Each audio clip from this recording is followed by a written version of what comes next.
buenas tardes. A nombre de VAX Perú, les damos la más cordial bienvenida a nuestro webinar del día de hoy que tiene por tema Compliance e Integridad en la Cadena de Suministro.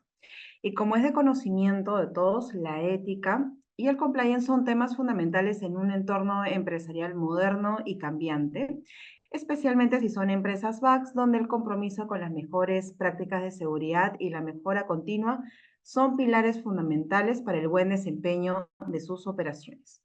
En ese contexto, el día de hoy hemos visto oportuno abordar un tema de gran interés para el sector, el mismo que cuenta con la ponencia de dos destacados expositores con una amplia experiencia. Y para presentarlos un poquito, les voy a contar que el día de hoy nos acompaña el doctor Dino Carlos Caro. Él es fundador y presidente de la Asociación Internacional de Compliance, ¿no? Y también es el CEO de Caro y Asociados. Y también tenemos a Patricia Espinosa. Ella es la gerente corporativo de auditoría y ética de la empresa certificada VAX, Talma Servicios Aeroportuarios. Ellos dos van a ser los expositores especialistas en el tema que nos van a contar un poquito más acerca de todo este panorama y de importancia sobre el compliance, y a su vez vamos a conocer las buenas prácticas, ¿no?, que les ha permitido robustecer ese sistema de gestión. Entonces vamos a darle pase al doctor Carlos Caro para que nos comente un poquito acerca de la importancia del compliance en las organizaciones que forman parte de la cadena de suministro. Lo invitamos, doctor Caro, para que pueda iniciar su exposición. Nela, por la invitación, a Bas, desde luego, por esta convocatoria, también a los colegas de Talma y especialmente a Patricia por compartir esta mesa. Un gusto, como siempre. Y bueno, este tema es un tema complejo. De hecho, cuando tú me invitaste a participar en este evento, una de las preguntas que te hice, Yanela, fue: definamos un poco a qué vamos con el tema de cadena de suministros, ¿no? Porque si vamos a la discusión sobre compliance y cadena de suministros, hay hoy en día una discusión muy internacional en relación a la debida diligencia de las empresas extranjeras respecto de la cadena de suministros en operaciones del exterior, ¿no? Por ejemplo, en Alemania, en el año 2021, se aprobó una ley sobre la debida diligencia en la cadena de suministros que involucra operaciones en el extranjero, es decir, cuando los proveedores están fuera de Alemania, ¿no? Y eso tiene como punto de partida el tema de sostenibilidad, ¿no? Más allá de esta discusión del ESG, más allá de estas, digamos, reacomodos que puedan haber en el mundo del compliance por el tema de estos acrónimos que se van actualizando cada cierto tiempo, si vamos a los años 2000, hasta el 2010, el mundo se movía con el RSC, ¿no? La responsabilidad social corporativa, ¿no? Ahora el signo de estos tiempos es el ESG, y vamos a ver cuál es el acrónimo que nos caerá pues a partir seguramente del 2030, nos vamos a ver, ¿no? Pero no, esto es un tema previo, ¿no? Cadena de provisiones respecto de lo que es proveedores en el extranjero, ¿no? Tiene que ver más con el tema de derechos humanos, tema de protección del medio ambiente, derechos laborales. Y sobre ese tiempo hablaremos luego, ¿no? Pero Peruvian ¿no? Hablemos de lo que pasa en Perú, de lo que está aconteciendo aquí cerquita, y luego podemos ver una cosa un poco más internacional, si es que hay algo de tiempo. Voy a compartir una PPT para que se pueda apreciar mejor lo que quiera yo decir. Si pueden ahí ver, me avisan, por favor, si les parece, si lo logran ver. Sí, sí se visualiza, doctor Caro. Muchas gracias. Bueno, compliance e integridad en la cadena de suministros tiene como punto de partida una diferenciación. Como yo siempre digo, el compliance tiene muchas formas de clasificarse. Una de ellas es compliance obligatorio versus compliance voluntario, ¿no? El compliance voluntario es el que va, en el caso del Perú, en el marco de la ley 30424 y el artículo 105 del Código Penal, es decir, ley de responsabilidad administrativa, entre paréntesis penal, de la persona jurídica, y el artículo 105 del Código Penal, que es la llamada consecuencia accesoria, que implica una forma de responsabilidad vicarial de la persona jurídica en el proceso penal, es decir, responsabilidad no autónoma, ¿no? Y eso existe desde el año 1991, por ejemplo, al Partido Nacionalista, al Partido Fuerza Popular que va a entrar a juicio oral ahora el 1 de julio, a partir de este lunes.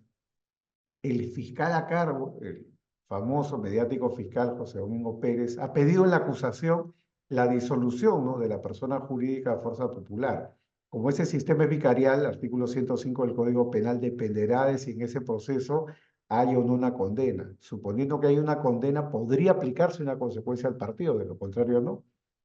Si no hubiera una condena, es imposible que se aplique una consecuencia al partido, porque el artículo 105 del Código Penal y el artículo 23 de la Ley de Crimen Organizado, que es una réplica de lo mismo, es decir, la Ley 30.077, son normas que recogen una forma de responsabilidad penal, pero vicarial. Si no hay sanción al individuo, no hay sanción a la persona jurídica.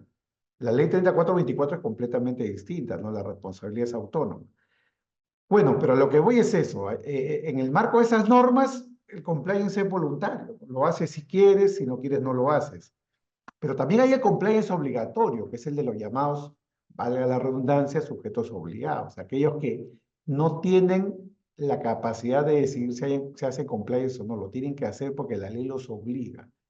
Acá en el Perú, como en la mayoría de los países, el modelo más exitoso es el compliance antilavado, ¿no? En algunos países, tipo Estados Unidos, está el compliance anticorrupción, FCPA, por ejemplo, ¿no? Acá en Perú, el compliance anticorrupción no es obligatorio. Es muy curioso, ¿no? Tenemos un país con muchos problemas vinculados a la corrupción, pero no tenemos un compliance obligatorio de corrupción, ¿no? No tenemos un compliance obligatorio en tema de derechos humanos, siendo el tema de derechos humanos en Perú un tema importantísimo. Pero bueno, tenemos compliance antilavado y en esa línea, hablando de provisiones, proveedores que están involucrados en lo que es el transporte, podemos identificar algunos sujetos obligados que están en la línea de lo que son los sujetos obligados.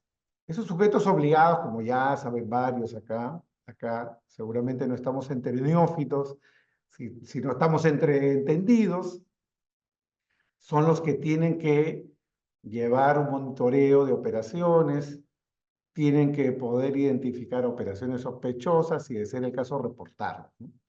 Bueno, entonces, la ley que crea la UIF, que ha tenido muchas modificaciones, identifica algunos sujetos obligados, ¿no? Entonces, ¿quiénes deben proporcionar información? Por ejemplo, a las agencias de aduanas. Y las agencias de aduanas tienen que tener compliance y tienen además su régimen propio, ¿no? Descriptivo, además, en una regulación propia, que establece cuáles son los linderos, detalles de su sistema de cumplimiento, ¿no? Dice el artículo 8.2 que también están obligados a informar a la UIF con respecto a operaciones sospechosas y operaciones de acuerdo al monto que fija el reglamento, las personas naturales o jurídicas que se dediquen a las actividades de, ¿no? El numeral 2 del 8.2 dice servicio de correo y courier.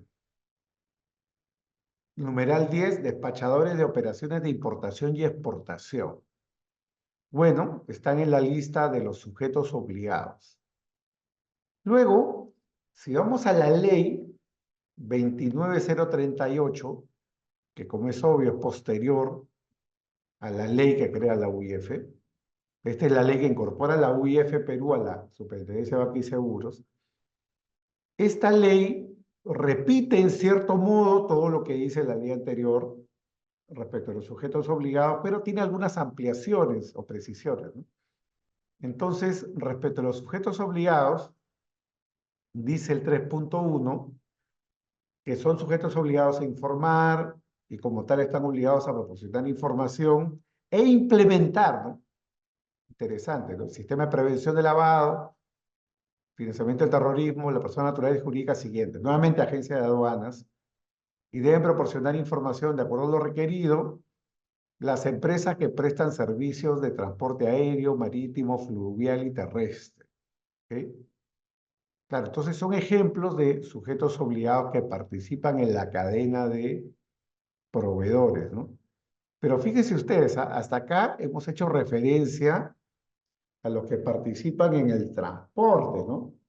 Aduanas, correo, courier, despachadores de operaciones de importación y exportación, agentes de aduanas, empresas que prestan servicio de transporte aéreo, marítimo, fluvial, terrestre. Sí, mucha referencia a todos ellos, porque Ellos son los que permiten el flujo, ¿no? El flujo de bienes a nivel nacional e internacional. Y en ese flujo de bienes es que se puede transportar activos que pueden tener un origen ilícito. Y de hecho, en la Ley Penal contra el Lavado de Activos, que es el Decreto Legislativo 1106, hay un delito que consiste en transportar, mover, movilizar bienes de origen delictivo. Ojo, es una forma de lavado de activos, un poco extraña, ¿no? Porque el lavado de activos en verdad son los famosos actos de transferencia, conversión, transferencia, ocultamiento, tenencia, pero bueno, acá estamos hablando de un tipo penal que habla del transporte propiamente dicho. Bueno, entonces, esta noción de cadena de provisiones a la que nos estamos refiriendo en este momento tiene que ver en verdad con los que participan en el flujo, transporte, ¿no? Movimiento de, ¿no? Si somos estrictos, si somos estrictos, tendríamos que tener un enfoque muy europeo en el sentido de abarcar dentro de esta línea no solamente, no solamente a los que están comprometidos con el transporte, movimiento de, sino tendríamos que incorporar indudablemente a los propios proveedores, ¿no? Y eso ya resulta más complicado. Eso ya resulta más complicado porque nos pone en una línea donde la supervisión o el compliance se amplifica, ¿no? Y en el caso del Perú, esto es especialmente sensible por un ejemplo que pondré luego, que involucra a los transportistas, desde luego, involucra a varios sujetos obligados, a las autoridades, que es el tema de la minería ilegal, que es además la ratio legis o el motivo de la ley, el decreto legislativo 1101, que en la época de Humala fue emitido, expedido a propósito de la lucha contra la minería ilegal. Entonces, si queremos tener una noción más completa de lo que es cadena de provisiones o de proveedores, tendríamos que hablar no solamente de los que participan en el transporte o flujo de, sino tendríamos que hablar de los proveedores en sí mismos. Bueno, vamos a entrar en materia a propósito del ejemplo. Pero, ¿qué riesgos penales están dados entonces alrededor del transporte? Vamos a hablar de los riesgos penales alrededor del transporte. Es lo que se quiere prevenir hablando de criminal compliance. ¿Qué delitos podrían estar involucrados? Acá hay algunos ejemplos, podrían haber otros, desde luego. Pueden haber casos de fraude, falsedades, etcétera. Pero pensemos en los delitos más recurrentes, ¿no? Delitos aduaneros. La ley 28.008, que es una ley antigua, prevé las dos clásicas figuras, que es el delito de contrabando y defraudación de rentas de aduana.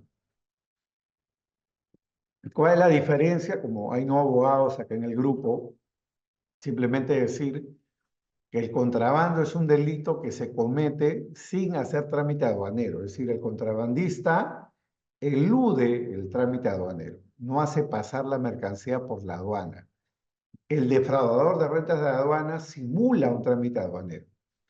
Por ejemplo, subvaluando la mercancía, reduciendo el número de especies de la mercancía, es decir, haciendo algo, un ardid con la finalidad de pagar menos o no pagar ningún impuesto aduanero. Contrabando, muy bien, sin trámite aduanero, eludo el control aduanero, defraudación de rentas de aduana, paso entre comillas el control aduanero, pero en verdad lo defraudo. Delitos que se pueden cometer en este contexto. Tráfico de drogas, el pan de cada día, lamentablemente, en nuestras tierras. Casos de tráfico de drogas que se detectan de forma circunstancial, al paqueteo, al menudeo, como el caso de las burriers o mulas de transporte de drogas, hasta casos, digamos, de contenedores llenos de drogas, kilos o toneladas de drogas que son detectados dentro o fuera del Perú, pero con origen en Perú o que han pasado por algún puerto de Perú. Y eso es compliance, ¿no? Eso es compliance, ¿no? ¿Qué seguridades tienes en esta cadena de proveedores? Concretamente en este caso en el transporte, ¿no? Bueno, Y luego tienes el famoso delito de lavado de activos, ¿no? Hoy en día, acá en el Perú, vivimos lamentablemente ante una fiebre de lavado de activos. Para todo el lavado de activos, ¿no? El lavado de activos es para todo. Muy bien. A nadie en el Perú, y esto es una broma, por cierto, a nadie en el Perú se le niega un vaso de agua ni un proceso por lavado de activos, ¿no? Es decir, alguien se pelea con alguien y ya esto acaba en una denuncia, proceso por lavado de activos, ¿no? Entonces, es uno de los males de estos tiempos. Hace muchos años, el terror de los empresarios era acabar denunciado por estafa. Luego fue el delito de asociación ilícita para delinquir. Hoy en día es lavado de activos y de cuando en cuando organización criminal, ¿no? Con esos cuadritos, con esas PPTs, con esos organigramas que se hacen, eso, ¿no? Bueno, lavado de activos ya, si somos estrictos con el lavado de activos, buenos fiscales, buenos policías, buenos jueces, el lavado de activos es un delito muy acotado. El lavado de activos no es cualquier cosa. El lavado de activos no es tener mucha plata. El lavado de activos no es un delito que sanciona el enriquecimiento. El lavado de activos no sanciona la informalidad. El lavado de activos no sanciona a la persona que tiene una riqueza no justificada, como en el ilícito administrativo tributario, ¿no? El incremento patrimonial no justificado. El lavado de activos no es un delito de enriquecimiento de particulares. En Colombia, por ejemplo, desde hace más de 20 años existe un delito que se llama el delito de enriquecimiento ilícito de particular. Así como en Perú existe el delito de enriquecimiento ilícito de funcionarios públicos, en Colombia también lo hay. Pero aparte en Colombia hay el enriquecimiento ilícito de particulares. El particular que se enriquece sin justificación. Acá en Perú eso no existe. Acá en Perú eso es una infracción administrativa, enriquecimiento patrimonial no justificado. Oiga, señor Caro, usted tiene en su cuenta 1.000.000 de soles y no sabemos de dónde porque usted no ha tributado. Usted presenta PDTs anuales, mensuales, trimestrales, lo que toque, casi siempre en cero, pagando poquito impuesto. Entonces, ¿de dónde usted tiene 1.000.000 de soles en su cuenta? ¿Cómo? Como dice la canción, ¿y cómo lo hace? ¿Cómo? ¿Cómo lo hace? ¿Cómo? Incremento patrimonial no justificado. Viene la zona, me dice, de ese millón, por favor, mi tajada, 30% es para mí. Muy bien, y yo me quedaré con 700, ¿no? Muy triste, claro, en el ejemplo. Bueno, acá en el Perú, pues es un ilícito administrativo. Pagaría además multas y lo que fuera, tributario, pero en Colombia sería un delito. En Perú no es un delito, no es lavado de activos. Lavado de activos no es tener riqueza. Lavado de activos es que yo tengo una riqueza, el 1.000.000 de soles, proveniente en todo o en parte de un ilícito previo, ¿no? Que es un delito que ha sido cometido con anterioridad y que ha generado esa riqueza. 1.000.000 de soles, de los cuales una parte proviene de un fraude en bitcoins, en moneda virtual, el ejemplo. Bueno, eso es lavado de activos. ¿Todo eso puede cometerse en la cadena de proveedores? Sí, claro. Y el mejor ejemplo tiene que ver con la minería ilegal. Y acá viene mi ejemplo, ¿no? Este es un ejemplo estrella. Este es un ejemplo estrella porque si ustedes ven las cifras de la criminalidad y las estimaciones que hay de la propia Unidad de Inteligencia Financiera, desde hace ya más de 15 años, la minería ilegal ha superado el tráfico de drogas en rentabilidad. No existe, no existe oficio criminal, no existe forma de criminalidad que genere mayor riqueza en la historia de toda la República del Perú que la minería ilegal. La minería ilegal es un fenómeno absolutamente millonario, súper rentable. Hay muchos libros, informes, páginas escritas por privados, particulares, consultores, de todas las bancadas, de todos lados, instituciones públicas, privadas, sobre este fenómeno que en el Perú tiene casi 30 años, diría yo. Este es un fenómeno que ha empezado mínimo desde los 90 y hoy en día, digamos, podríamos decir que hay más de 1.000.000 de personas que viven directa o indirectamente de la minería ilegal.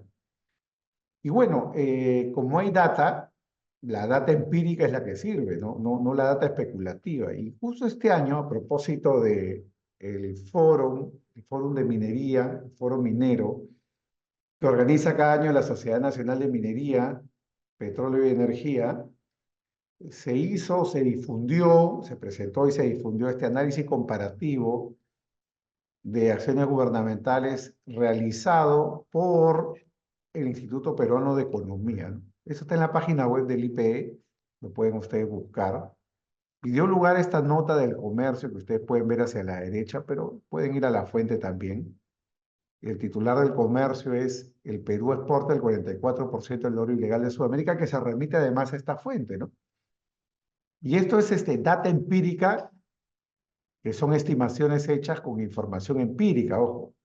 No es una data precisa, es una estimación, pero tampoco es especulativa, producto de una técnica, ¿no? Una técnica para tratar de cuantificar y saber este fenómeno, qué es lo que acumulan. Y acá tienen la información. Según el IPE, el Perú exporta el 44% del oro ilegal de Sudamérica. Es decir, estamos hablando de 4.483 millones de dólares en el año 2023. Esto no es Estados Unidos, esto no es un caso de Wall Street, esto no es un caso del Department of Justice, no, este es un caso peruano. Esto es Perú, ¿ok? Esto es el Perú.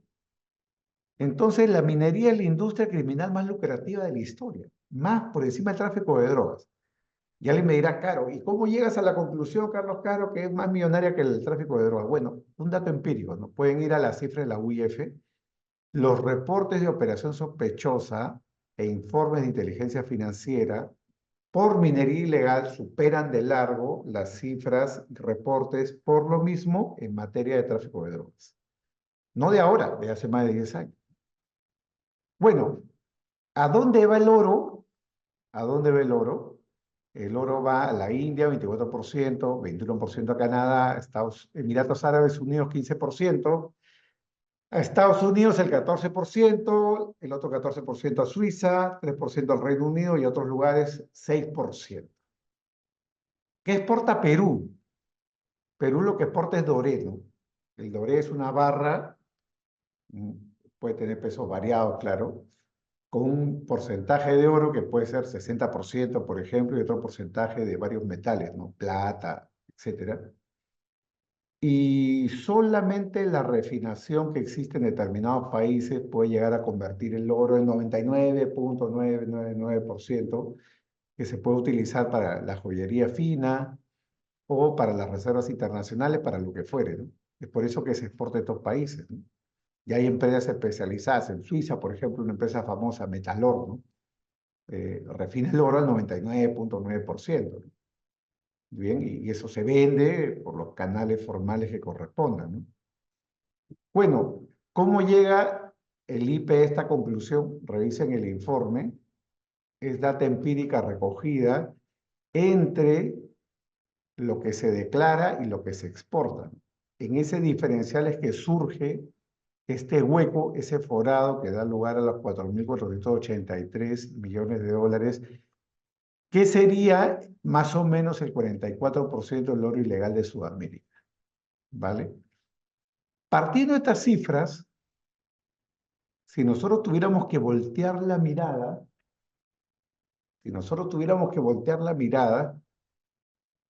como aquel palmazo sobre el hombro, ¿no? En la poesía de Vallejo, nosotros tendríamos que decir: oye, ¿y esto por qué?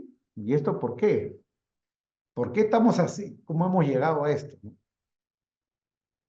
¿Cómo ha pasado esto, no? ¿Cómo hemos llegado a este punto, no? La respuesta, desde mi punto de vista, está más o menos a la vista, ¿no?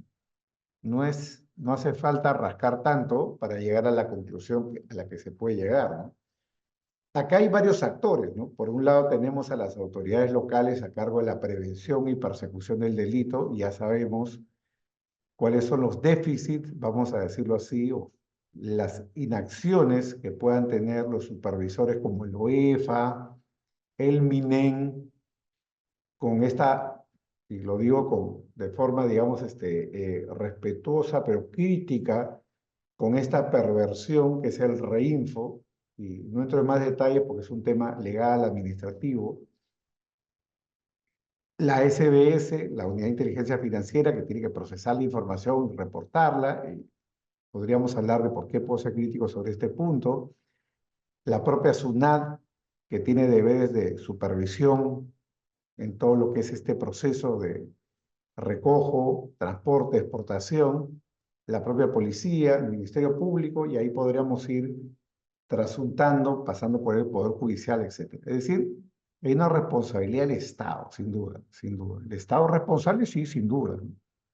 Si vamos al tema Loroya, por ejemplo, la sentencia de la Corte Interamericana de Derechos Humanos sobre el caso Loroya es hasta cierto punto bastante dura, bastante lapidaria con el Estado peruano respecto al incumplimiento de sus labores de prevención en temas de protección del medio ambiente, la salud pública, de los pobladores, etcétera. Si tuviéramos que hacer un recuento de las omisiones o déficit de prevención por parte del Estado, llegaríamos a una conclusión tan poco auspiciosa para el Estado peruano. Ojo, yo no estoy hablando de la persona tal, el ministro tal, el funcionario tal, no, no. Llegamos a un punto de eso que el profesor Winfried Hasselmann, que era un penalista famoso, fue presidente del Tribunal Constitucional alemán, denominaba irresponsabilidad organizada, ¿no? Si quieren leerlo en alemán, que se suele leer al revés, organizada irresponsabilidad, ¿no? Es decir, hay veces hay tantos actores en el medio que lo que importa es el producto. Todo esto está desorganizado y no sabemos quién es el responsable de esta desorganización. Algo así como la fuente ovejuna, como siempre digo yo, no todos a una. Si vamos al sector privado, nos vamos a encontrar también con algunas cosas, ¿no? Porque hay sujetos obligados a implementar sistemas de prevención y no lo hacen. Muy bien, yo estuve en un tribunal CIADI el año pasado como expert witness o testigo experto, y uno de los temas que le interesó mucho al tribunal es un caso que todavía no se ha fallado y tampoco trae más detalles porque hay deberes de confidencialidad, pero uno de los temas que le interesó mucho al tribunal era los deberes de los sujetos obligados. Ya, el Estado sí, pero los sujetos obligados, ¿qué hacen los sujetos obligados? Si hay sujetos obligados, en un caso vinculado a temas de minería ilegal y responsabilidades de empresas, del Estado, etcétera, ¿qué hacen los sujetos obligados, no?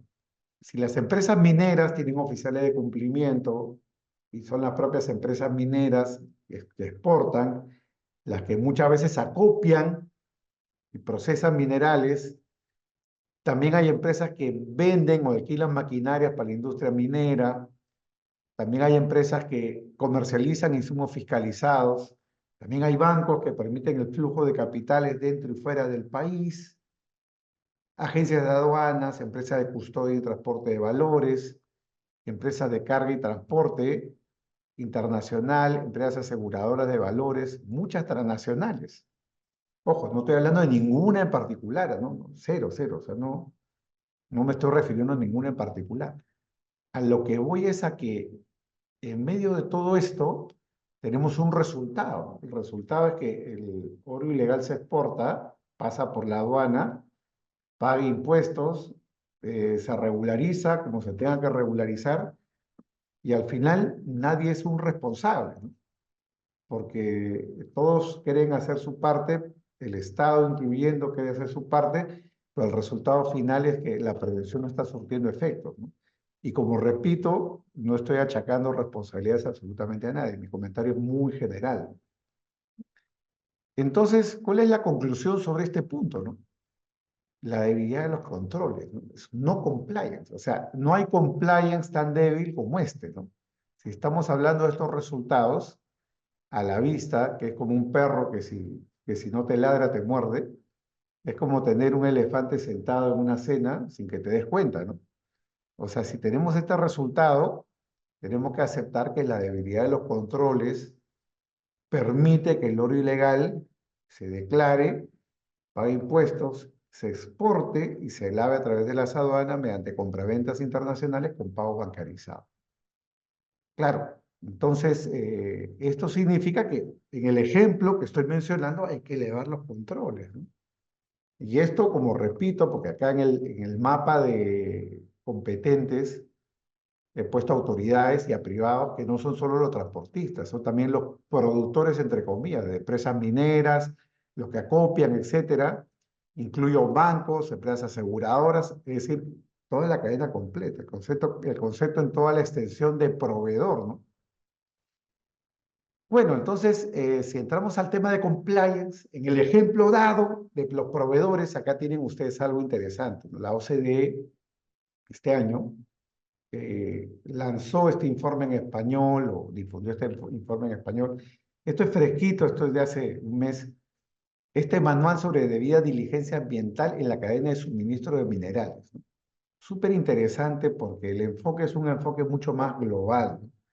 Ya no estamos hablando de suministro solo en el sentido de transporte. Oye, tú eres mi proveedor para el transporte o para asegurar, para el flete, para la seguridad. No, no. Vamos a hablar del concepto global de suministro, ¿no?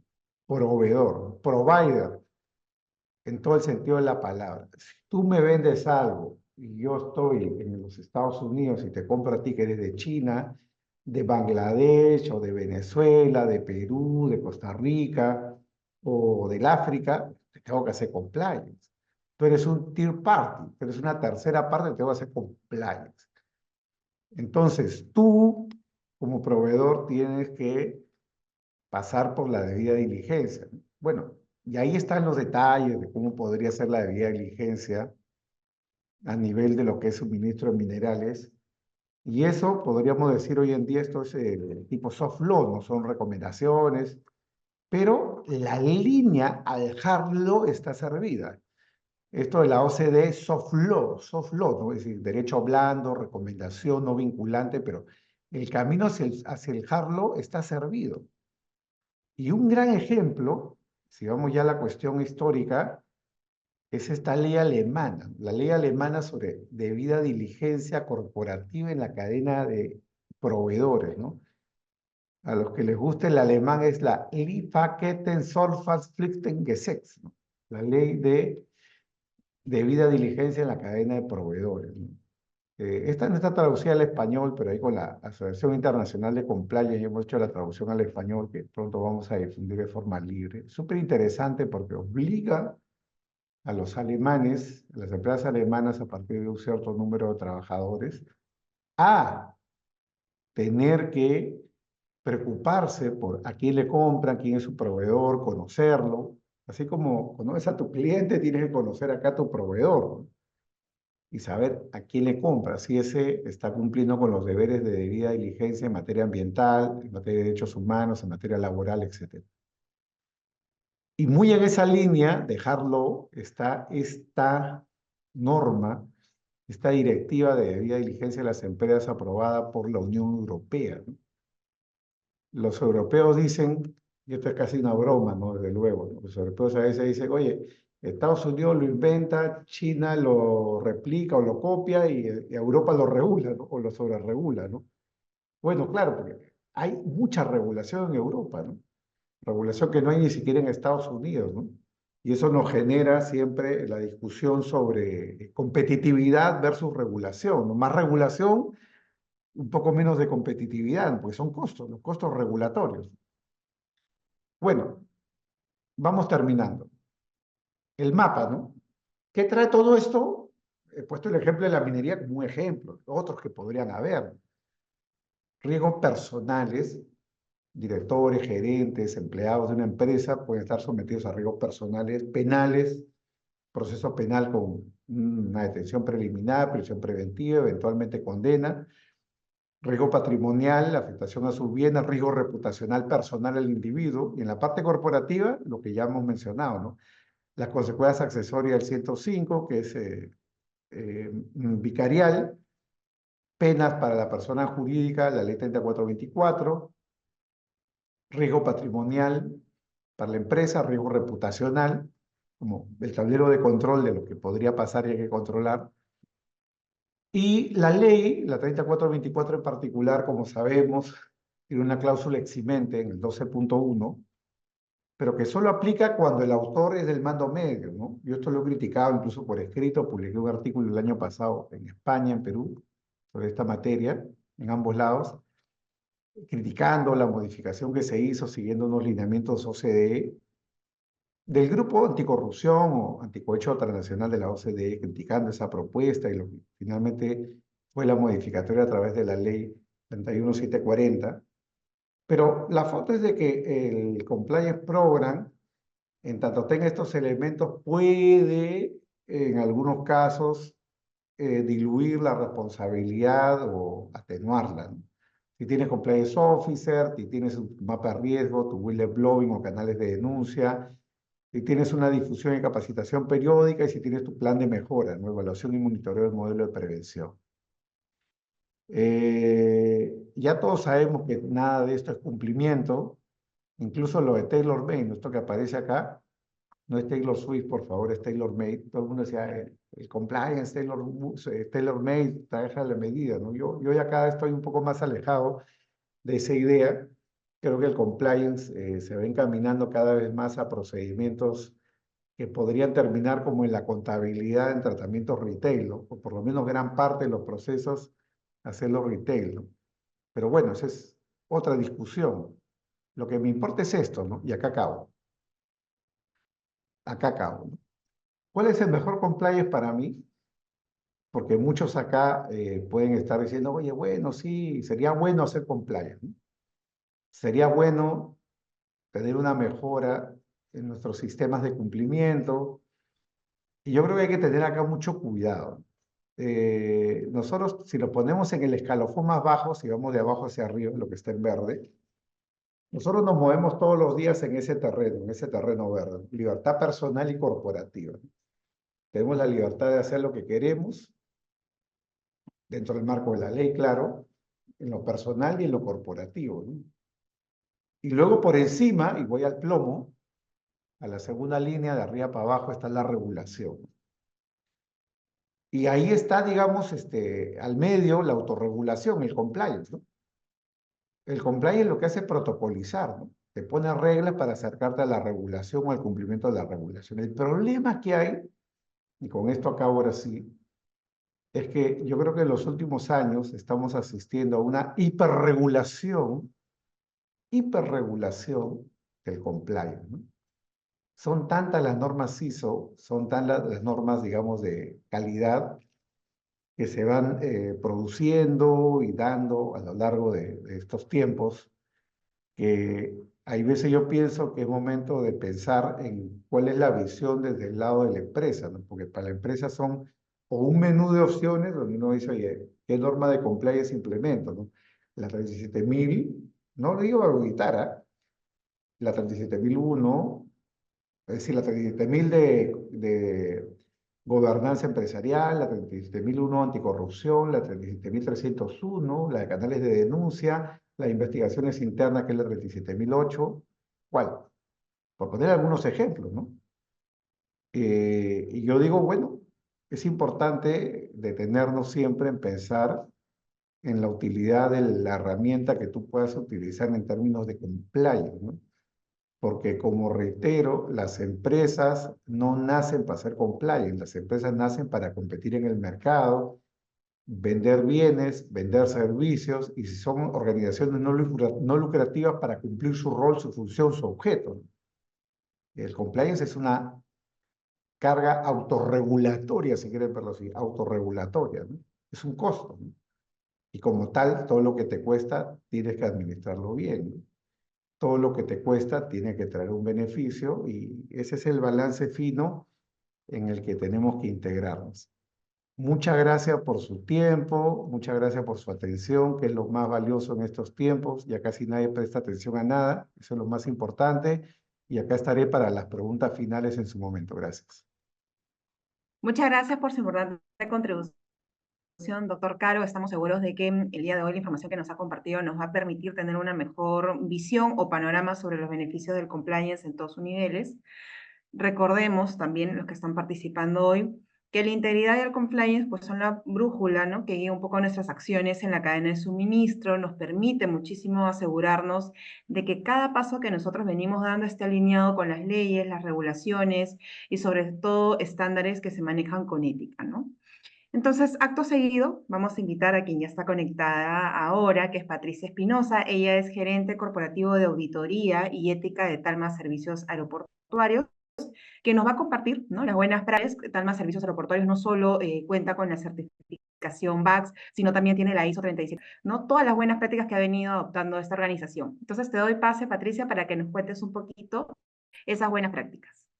Muchas gracias a Basque por la invitación, muchas gracias también y felicitar al doctor Caro porque creo que nos ha eh, puesto en un buen contexto en la situación actual en la que nos encontramos como país frente a la corrupción y qué es lo que nos toca hacer al sector privado y en realidad a la sociedad en general para poder hacerle lucha y hacer frente a este tema que en realidad es un gran problema no solo en nuestro país, sino creo que en toda la región en la que nos encontramos y nos desarrollamos, porque no genera desarrollo y nos pone en una situación menos competitiva que el resto de los países del mundo. Entonces, a mí me toca hablar sobre, creo que el doctor Caro ha explicado muy bien toda la parte normativa en que nos encontramos y a mí me toca hablar justo de esta autorregulación que él comentaba, ¿no? Nosotros desde hace algunos años, desde el 2018, empezamos a darle forma a un sistema de compliance que siempre ha existido, porque en realidad el sistema de compliance se soporta en una cultura, que es una cultura de integridad, una cultura de hacer las cosas bien, y eso siempre existió dentro del grupo, ¿no? Al que yo pertenezco, pero es verdad que la cultura por sí sola no da cumplimiento a los requisitos legales que hoy tenemos en nuestro país y en los diferentes países donde ahorita Talma opera. Entonces hay que darle estructura a esta cultura, definir una estructura de gobierno, definir procedimientos particulares que además robustezcan nuestro sistema de cumplimiento y nos ayuden al objetivo final, que es prevenir los actos de corrupción en la compañía y con terceros con los que nos relacionamos. Así que voy a proyectar. Me avisan si lo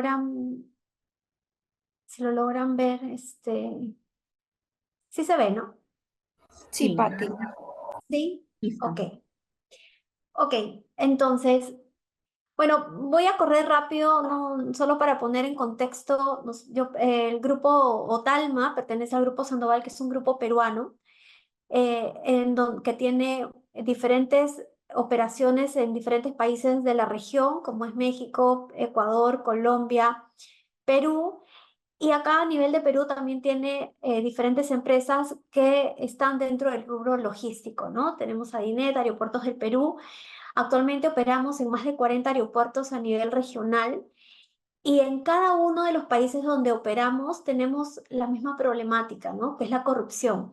Y justo quería empezar esta presentación con esta lámina, que es un índice de percepción de la corrupción, de transparencia, que nos evidencia un poco, claro, en la medida en que los colores se pintan más rojito, nos dicen qué tan problemática o qué tan grave es el problema de corrupción en los diferentes países, ¿no?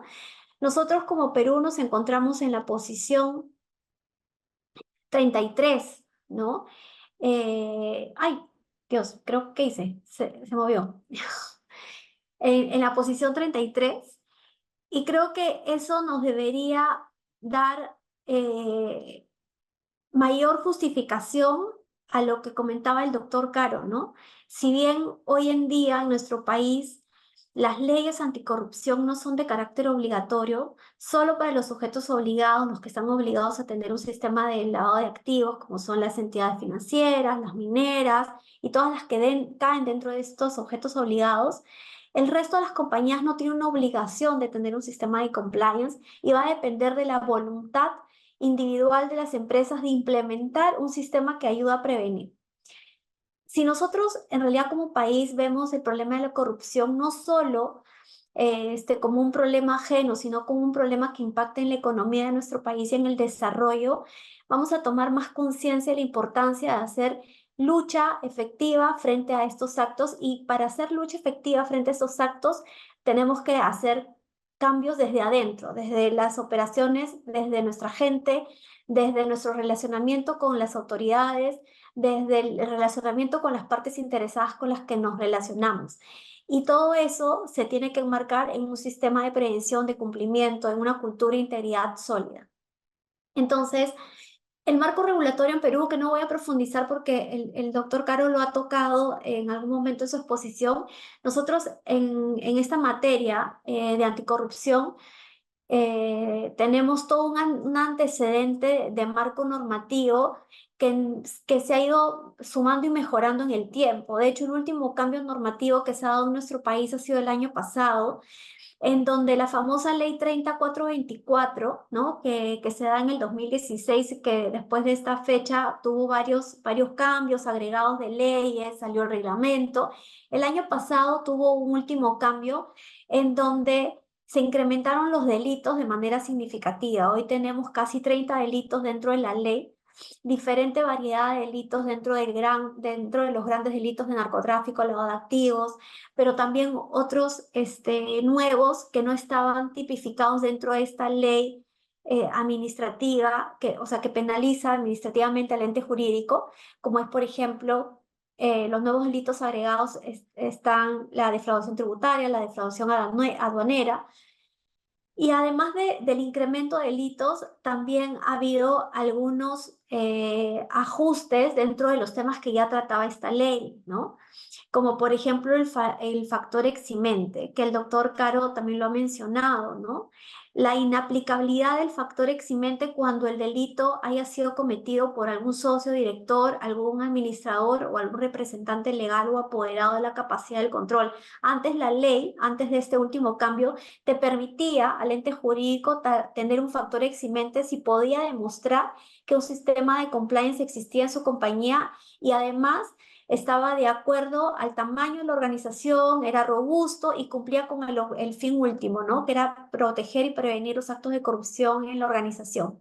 Pero con este último cambio, en realidad el factor eximente pierde peso en el sentido que la norma dice que no va a ser, que va a ser inaplicable este factor si es que en un proceso de investigación se determina que el delito fue cometido por alguna de estas partes, ¿no? Dentro de la organización. Entonces ya no es suficiente tener un sistema robusto, ¿no? Y que nos pone en una situación complicada porque en realidad ningún sistema de prevención es 100% fiable. Y uno, porque los controles no pueden todos ser automatizados, hay mucha manualidad en muchos de los casos y en muchas de las compañías, pero además porque los procesos son ejecutados por personas y las personas tienen una libertad de actuar. Y esa libertad no se puede controlar, no podemos controlar la voluntad de 14.000 colaboradores que en nuestro caso somos como grupo Talma, no podemos controlar la voluntad de las 14.000 personas. Entonces, gestionar y controlar la voluntad individual de todas las personas que forman parte de una organización es complicado, por lo cual era importante trabajar desde dentro de la organización y tener un sistema robusto que me ayude a prevenir, a disuadir y a sancionar cualquier anormalidad que ocurra dentro de la organización, poniendo controles y además teniendo también procesos disciplinarios sólidos. Pero hoy en día, de acuerdo a la norma y este factor eximente, ya no es suficiente tener un sistema robusto, ¿no? Si es que en un proceso de investigación se determina que una de estas partes interesadas estuvo involucrado o fue factor importante dentro de la ejecución de un delito. Entonces, bueno, esto como preámbulo y ya voy al punto. ¿Qué es en realidad para el Grupo Sandoval hablar de cultura e integridad? Nosotros vemos como cultura e integridad como el compromiso de cada una de las personas que forman parte de la organización y un compromiso en la toma de las decisiones y en el cumplimiento de todas las políticas, procedimientos y de la ley, ¿no? que nos aplique en los diferentes países donde operamos, porque somos conscientes que todo esto nos va a permitir ser una empresa sostenible, ¿no? A lo largo del tiempo, como parte de la búsqueda de este compromiso y como parte del compromiso no solo de las personas, sino de la institución en general para con el cumplimiento de la ley, hemos buscado a lo largo de los años robustecer nuestro sistema y es por eso que a lo largo de los años hemos logrado certificar también nuestros sistemas. Hoy en día contamos con la certificación de la ISO 37001 y además también tenemos una certificación antisoborno y hace poco hemos obtenido una nueva certificación que es la certificación anticorrupción. Así que lo que buscamos es una autorregulación sólida que no nos lleve a la hiperregulación, pero sí que nos lleve a una regulación que nos dé la satisfacción de que estamos haciendo las cosas bien. Entonces, nuestro modelo de prevención consta de 8 elementos, ¿no? La gobernanza, es decir, para nosotros es súper importante tener clara una estructura de gobierno que nos ayude a liderar y ejecutar todos los lineamientos internos y éticos que tenemos dentro de la organización. Tener una gestión de riesgos, un plan de monitoreo, un programa de capacitación, un sistema de denuncias, todo un proceso de diligencia, que bien lo comentaba el doctor Caro, que es súper importante, porque es súper importante gestionar el relacionamiento con las partes interesadas. La relación con el directorio es una pieza fundamental y la mejora continua. Esos son los 8 elementos que además cumplen con todos los requisitos mínimos que hoy en día te exige la normativa peruana. Voy a empezar a tocar un poco cada uno de los elementos de manera resumida, porque tampoco pretendo explayarme en cada uno de ellos, pero mi objetivo es poder brindarles la mayor información posible que les sea de utilidad a ustedes, si es que muchos de ustedes seguro puedan estar en un proceso de implementación también de un sistema de cumplimiento. Entonces, uno de los factores importantes es tener claro a quién aplica este modelo de prevención. El modelo de prevención es interno, es de la organización, pero tiene que ser aplicable y tiene que tener como alcance a todas las partes interesadas con las que nos relacionamos. No es solo un modelo que tiene que tener como objetivo abarcar a mis colaboradores. No, tiene que abarcar a mis colaboradores, al directorio, al accionista, a la alta gerencia, a los terceros con los que me relaciono, que son mis clientes, que son mis proveedores, que son las autoridades de gobierno con las que me relaciono, nuevas inversiones que realizo, mis subsidiarias, si es que yo tengo operaciones en otros países, ellos también tienen que estar dentro del alcance de mi modelo de prevención de delitos. Entonces, tener claro el alcance es importante para poder definir cuáles son las medidas de control que voy a implementar, porque en función al alcance y a las partes interesadas con las que yo me relaciono, las medidas de control varían o cambian. Entonces, uno de los elementos que les comentaba es el gobierno, que es el elemento fundamental. No el fundamental, pero creo que hay otro también importante que lo voy a tocar más adelante, que es la gestión de riesgos, que es el prioritario. Sin una gestión de riesgos no hay un sistema de compliance, pero sin un gobierno no podemos direccionar ni ejecutar bien un sistema de compliance. Entonces, el gobierno es una pieza fundamental. El rol del directorio es vital porque buscamos a través del rol del directorio tener un adecuado mensaje del máximo órgano de dirección para con toda la organización, ¿no? El famoso tone at the top, ¿no? Buscamos que todas las políticas y todos los procedimientos de la organización, todos los principios éticos estén en constante internalización, y para lograr eso necesitamos que haya un mensaje claro, no solo a nivel de la letra, sino también de los actos, a nivel de los comportamientos, desde el board, desde el directorio, desde la alta gerencia para con todos los niveles de la organización. Entonces, el rol del directorio es súper importante, nos va a ayudar a asegurar que la organización se rija sobre bases sólidas, pero además, en nuestro caso, nosotros tenemos diferentes órganos que ayudan a este directorio en la ejecución de estas funciones, porque el directorio tiene una agenda complicada, ¿no? Tiene sesiones, un órgano que sesiona una vez al mes, con una agenda particular, que además se enfoca mucho en la gestión del negocio, y es por eso que también tiene que darle el espacio a estos temas de ética dentro de sus agendas. Y para eso se estructura dentro de la organización toda una estructura de gobierno. El directorio delega en un comité, en un órgano delegado por el directorio que se llama Comité de Auditoría, el rol de supervisar el sistema de prevención de delitos. Es un comité que está conformado también por directores, pero que su objetivo es velar por el control interno de la organización, por la adecuada gestión de riesgos y por la cultura integrada de la compañía. Para poder lograr este fin, este famoso comité de auditoría designa, a través del el directorio designa a una persona que se llama encargado de prevención, que en este caso muchas compañías se puede llamar oficial de cumplimiento, en otras encargado de prevención, que es el rol que yo ejerzo, ¿no? Y que es designado por el directorio y que es esta persona que con este reporte directo monitorea con independencia, con objetividad y con autoridad el debido cumplimiento de este sistema de prevención. Pero además, dentro de nuestra organización y en las diferentes empresas que nosotros tenemos en los diferentes países, también tenemos comités de ética, que ya no son del directorio, que son de la alta gerencia, que son compuestos por la gerencia general y algunos miembros particulares de la alta gerencia.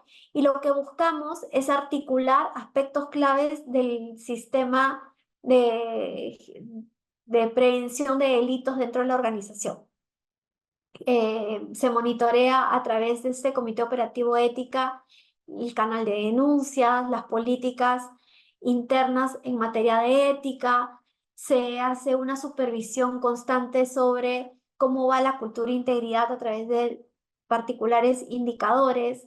Entonces, lo que buscamos a través de este componente es demostrar el compromiso que tiene la alta gerencia con relación a esta cultura e integridad que sea bajada hacia toda la organización y buscar con eso el compromiso de todas las demás posiciones dentro de la estructura organizacional de la compañía.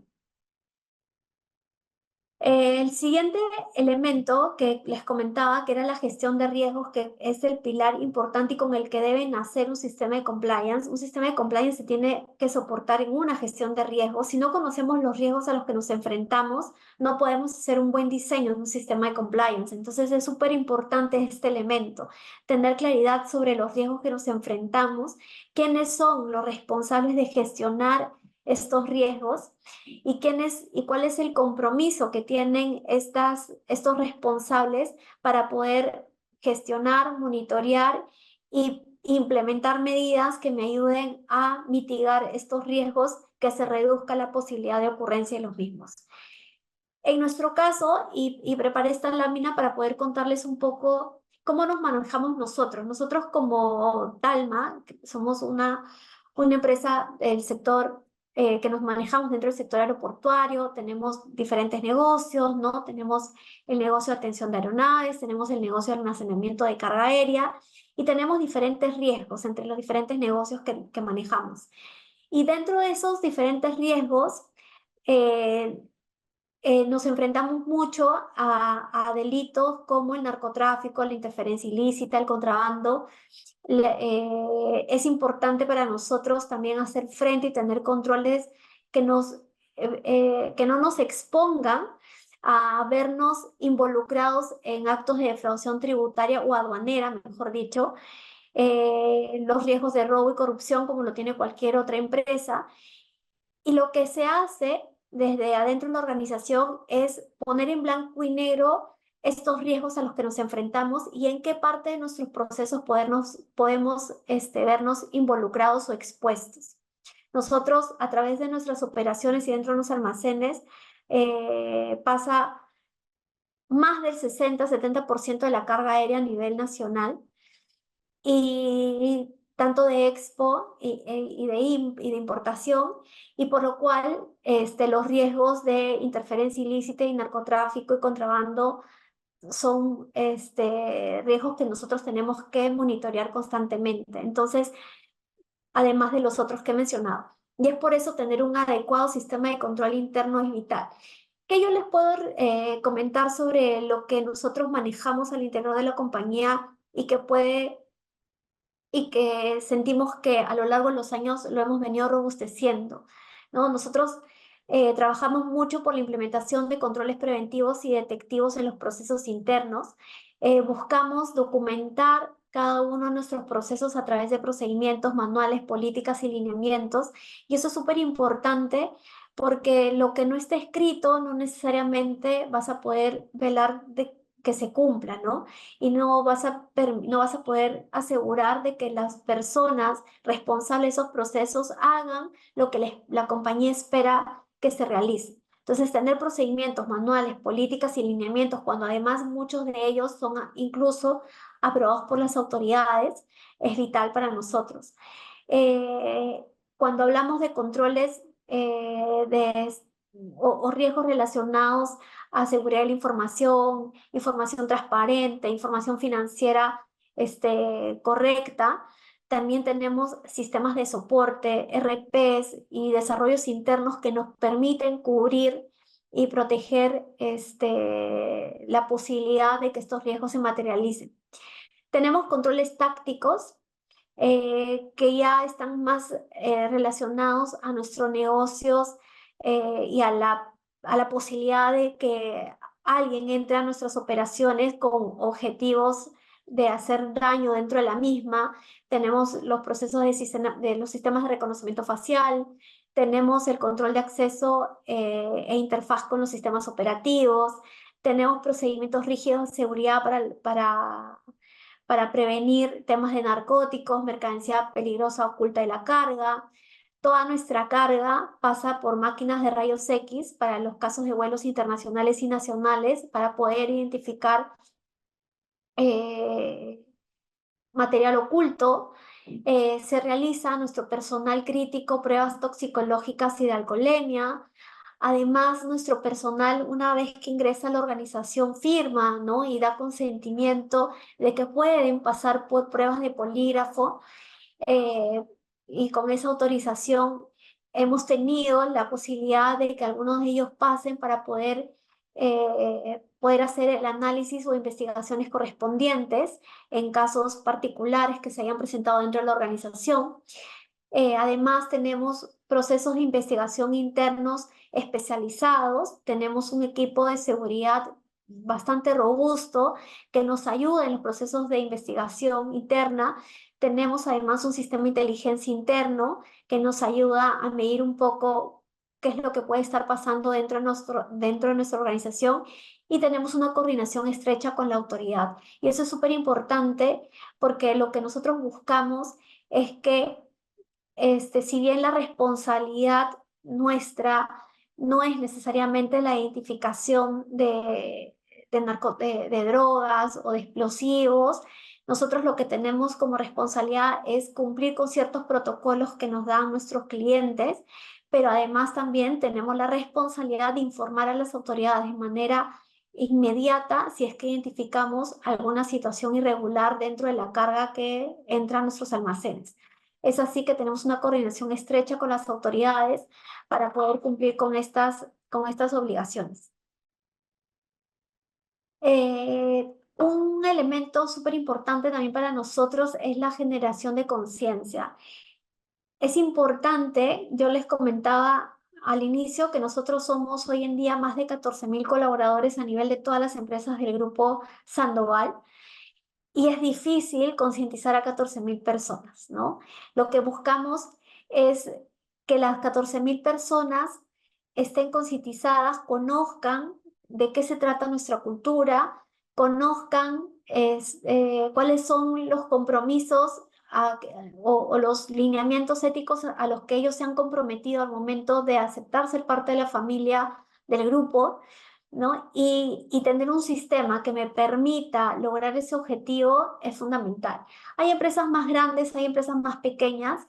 Lo importante es que lograr el objetivo y tener claro que sin concientización no voy a poder lograr que realmente una cultura de integridad esté sólida dentro de la organización, porque la organización somos personas, ¿no? Y las personas, como lo dije al momento, tenemos una voluntad individual, y esa voluntad individual nosotros no la podemos gestionar como entidad jurídica. Entonces, lo que nos toca a nosotros como ente jurídico es educar, ¿no? Educar a nuestra población, enseñarles qué es lo que nosotros esperamos de sus comportamientos, y para poder lograr eso y buscar sobre todo el compromiso, porque no es solo dictar una charla y explicarle cuáles son nuestros lineamientos éticos y que te adhieras a un código de ética o de qué se tratan los 16 principios que tenemos, sino es buscar el compromiso de la persona que realmente crea en estos lineamientos. Tenemos que tener un programa que nos ayude a tener un alcance masivo, pero a la vez que genere conciencia, y eso es lo difícil, ¿no? Hoy, por ejemplo, podemos, si me preguntaran cuál es el nivel de adherencia de nuestros programas de capacitación, dependiendo de los países en donde nos encontramos, podemos ir del 86 hasta el 100% inclusive de cumplimiento. Ese es un dato aproximado al cierre de abril, ¿no? Nosotros lo que buscamos siempre es que al cierre de cada año no bajar del 95% de cumplimiento. Esa es como nuestra meta, ¿no? Claro, tu ideal siempre es que el 100% de toda tu población está capacitada, pero trabajamos mucho porque la gran población de la compañía esté capacitada y concientizada en temas de integridad. Otro elemento fundamental dentro de nuestro sistema de prevención de delitos es nuestro canal de denuncias, ¿no? Nosotros tenemos un canal de denuncias como muchas organizaciones. En nuestro caso lo tenemos tercerizado con un proveedor que se llama KPMG. Muchas organizaciones lo manejan de manera interna, muchas organizaciones lo pueden tener de manera física. Lo importante es tener un canal que, además de tenerlo, asegure de alguna manera la confidencialidad de la información o de las situaciones que se denuncian a través del mismo. Es importante tener y brindar esta seguridad para poder generar también una cultura de comunicación y de reporte. La cultura de comunicación y de reporte es vital en un sistema de prevención porque no podemos controlar a todos. Entonces, la mejor manera y el mejor control de controlar desde adentro es teniendo a la gente capacitada, concientizada y dándole a estas personas las herramientas para que puedan reportar cualquier situación inusual, porque somos nosotros los que estamos adentro, los que estamos trabajando, que es lo que yo siempre digo, los que estamos adentro trabajando somos los que conocemos al compañero, al jefe, al proveedor o al cliente, y somos los primeros que nos vamos a dar cuenta si hay algo irregular que está sucediendo. Entonces, ese primer contacto, esa primera persona que toma conocimiento de esa situación es la persona a la que tenemos que concientizar y guiar, porque es la que va a reportar una situación que nos va a ayudar a nosotros después a tomar acciones o medidas que corrijan determinadas situaciones. Entonces, nosotros como organización promovemos las denuncias de buena fe, y eso es súper importante porque siempre también hay el riesgo de que haya denuncias malintencionadas. Nosotros promovemos las denuncias de buena fe. Ofrecemos a todas nuestras partes interesadas, internas o externas, porque además nuestro canal está en nuestra página web. Cualquier persona, autoridad, proveedor, cliente o cualquier tercero con el que nos relacionamos y que crea que puede hacer uso del canal, lo puede hacer. Así que tenemos este canal abierto, pero además también promovemos el acceso directo al encargo de prevención, el acceso directo al jefe inmediato. El jefe inmediato tiene un rol al recoger una denuncia. Él sabe que una vez que alguien se le acerca por el nivel de confianza que tenga, él tiene que guiar a esta persona para formalizar la denuncia en el canal o derivarlo al encargo de prevención. Lo importante de este sistema de denuncias, y yo se los comenté al inicio cuando hablaba de la estructura de gobierno, que teníamos determinados comités, ¿no? El comité de auditoría, teníamos a este famoso encargado de prevención que soy yo, y teníamos también un comité de ética. Todos los casos pasan por todos estos niveles, ¿no? Las denuncias llegan a mi equipo, los investigamos, se determina si la denuncia es verdadera, si no es verdadera, cuáles son las consecuencias de los actos cometidos, si amerita una sanción, de qué tipo de sanción, y todos los resultados y el informe se elevan a los diferentes órganos de gobierno que les comenté, hasta el comité de auditoría, ¿no? Que es el comité del directorio. Entonces, el comité de ética es el que de alguna manera toma conocimiento de las medidas en los casos difíciles que se pueden presentar, es el que define la medida disciplinaria o la acción a tomar. Y todo esto igual se eleva al comité del directorio, quien además, por su rol y por su función, también puede tomar decisiones frente ya a las decisiones tomadas por la alta gerencia a través del comité de ética. Entonces, nosotros tenemos el canal de denuncias desde el 2015, ¿no? Acá yo a modo para contarles un poco cómo hemos venido evolucionando. Mira, desde el 2015 hasta final del 2023 hemos tenido un incremento de casi el 94% de las denuncias. A pesar de que nosotros tenemos una alta rotación, porque somos un negocio que por su naturaleza hay una alta rotación de nuestra gente, somos conscientes de que es necesario seguir fortaleciendo la difusión y el uso adecuado del canal, pero a pesar de eso hemos tenido una adecuada adherencia al uso del canal, ¿no? Se ve un aumento, un incremento de la confianza del canal, se cree en el buen uso y en las decisiones y en las medidas que se toma o que toma, en este caso, la organización frente a las denuncias que se reciben. Hay mucha mayor participación y trabajo colaborativo entre las áreas responsables y el encargado de prevención en los procesos de investigación, que es súper importante. Muchas compañías a veces que están empezando con la implementación de sistemas de prevención de delitos, se preguntan, ¿y cómo hacemos si llega una denuncia? ¿No? ¿Quién lo analiza? ¿Quién lo investiga? Contrata un tercero para hacerlo. Hay muchas posibilidades, ¿no? Podrías contratar un tercero. Si tienes un equipo interno, lo puedes hacer. En nuestro caso tenemos un equipo que es el mío, el equipo de ética, que investiga las denuncias, pero además hay un trabajo colaborativo con las áreas especializadas, ¿no? Porque a veces las denuncias necesitan información de áreas de soporte que no están inmersas en la denuncia y que son de gran apoyo en las investigaciones, como son las áreas de seguridad patrimonial o las áreas de recursos humanos que tienen información importante en un proceso de investigación. Entonces, el trabajo colaborativo en un proceso de investigación es súper importante y si tenemos la posibilidad de acudir a un tercer experto, tomarla también. Hoy en día, de todas las denuncias que nosotros recibimos, el 30% aproximadamente de las denuncias en Perú corresponden a comportamientos no éticos, ¿no? Y el 13% corresponden a conflictos de intereses, pero no con terceros necesariamente, sino conflictos de intereses más internos dentro de la organización. Entonces, ¿qué buscamos a través del canal? Nosotros tenemos, como se los comentaba, un canal tercerizado que nos ofrece además subcanales, ¿no? Los más usados, si me preguntaran cuáles son los canales más usados que se utilizan, porque creo que es un dato importante, porque claro, nosotros tenemos buzón de voz, tenemos correo electrónico, tenemos página web, pero es como un paquete que el proveedor te ofrece, pero para aquella empresa que quizás no quiere implementar un sistema de esta manera y lo quiere hacer in-house, ¿no? ¿Cuáles son los canales más usados?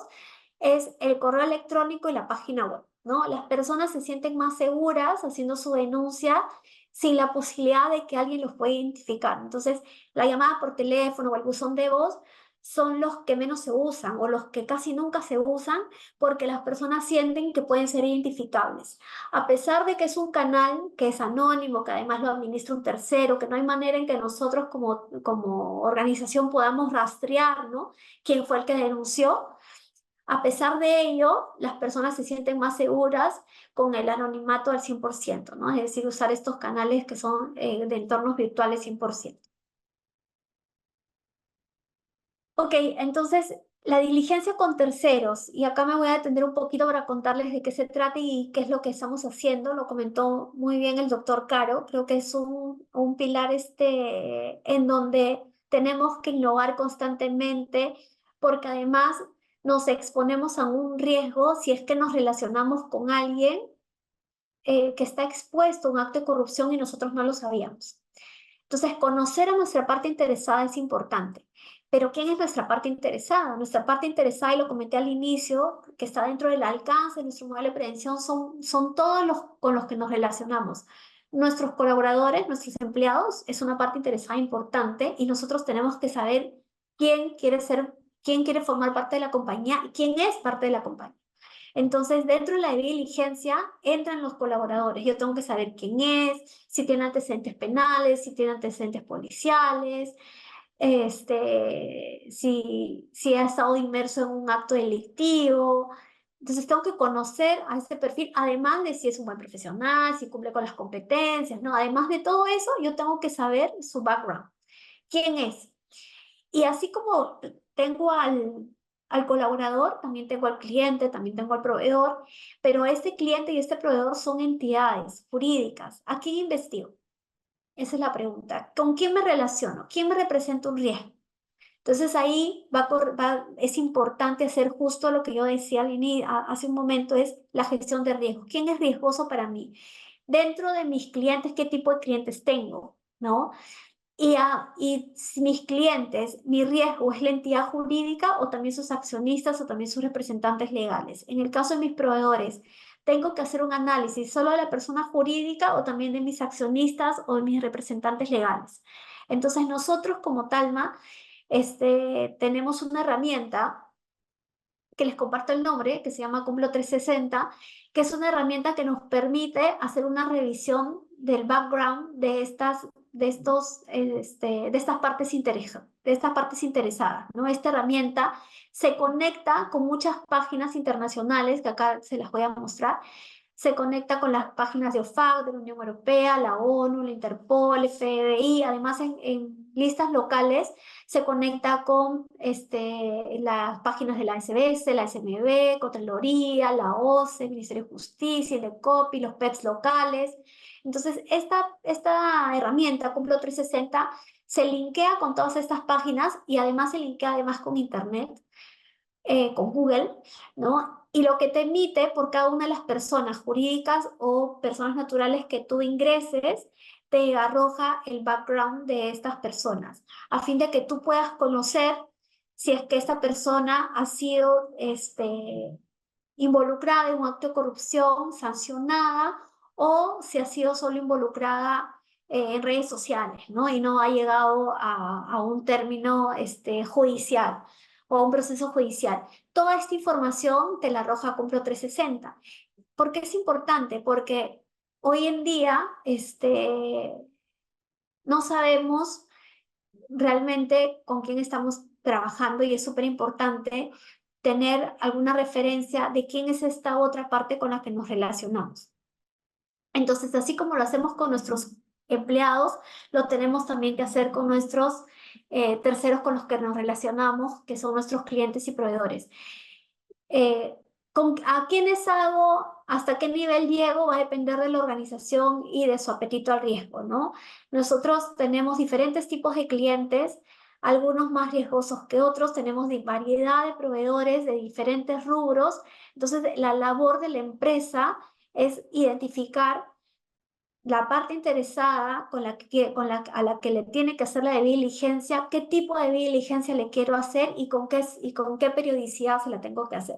Pero además de esto, la debida diligencia, que es la más robusta, la que hoy nosotros tenemos, también tenemos cláusulas anticorrupción, que limitan la responsabilidad frente a actos de corrupción, que además te permiten disolver contratos comerciales si es que una de las partes está involucrada en actos de corrupción, adherencia a normatividad ética de la organización, que son como, como parte, el nivel 1 de una debida diligencia, ¿no? Una debida diligencia básica, ¿no?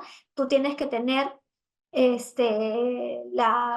dentro de tus procesos la posibilidad de que tu parte interesada conozca tu normativa interna, se adhiera a la misma, se comprometa a cumplirla y también la posibilidad de romper la relación comercial si es que por alguna razón saliera a la luz algún acto de corrupción que además te pudiera afectar. Entonces, eso es como el nivel básico, ¿no? ¿Quieres ir un paso más allá? Puedes ir a la revisión del background de los terceros, que es súper importante saber con quién te relacionas. Puedes usar una herramienta como esta. Si eres una empresa pequeña, no tienes que usar una herramienta como esta porque muchas de estas listas internacionales son gratuitas. De hecho, todas podrías tú utilizar y buscarlas manualmente y buscar la información manualmente. Pero claro, cuando se trata de 50, 100 proveedores o clientes, la búsqueda es más difícil, ¿no? Y eso multiplicarlo por accionistas o por representantes legales y la trazabilidad de los mismos es más complicado. Entonces, para empresas que son más grandes, sí es súper importante tener una herramienta que te ayude, ¿no?, a automatizar esta revisión. Y otro elemento que nosotros manejamos es el reporte al directorio. Yo les comentaba al inicio que el elemento con el que hemos empezado nuestro modelo es hablar del gobierno, y el rol del directorio es el rol importante porque es el que marca la pauta. De hecho, él es el que define qué es lo que quiere como sistema de prevención de delitos, y por ende se le tiene que reportar periódicamente a través del comité de auditoría indicadores de cumplimiento. Entonces nosotros como empresas del Grupo Sandoval, como Talma también, le reportamos periódicamente el tema de las denuncias, cuántos casos hemos recibido, cómo va la concientización dentro de la organización, cómo va el nivel de adherencia de las personas, porque además no he profundizado mucho en eso, pero nosotros, además de la concientización, lo que buscamos es que las personas se adhieran a la normativa interna. Entonces, todos los años, todos nosotros firmamos diferentes documentos en donde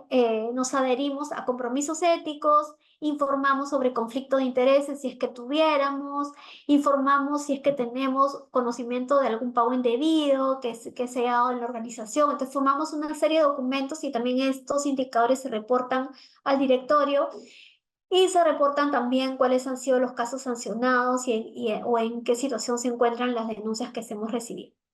Anualmente la Gerencia General reporta la gestión de riesgos. La gestión de riesgos es una gestión que lo lidera la Gerencia General y que se tiene que actualizar todos los años, por lo cual la alta gerencia reporta a este comité todos los años el resultado de esta gestión de riesgos.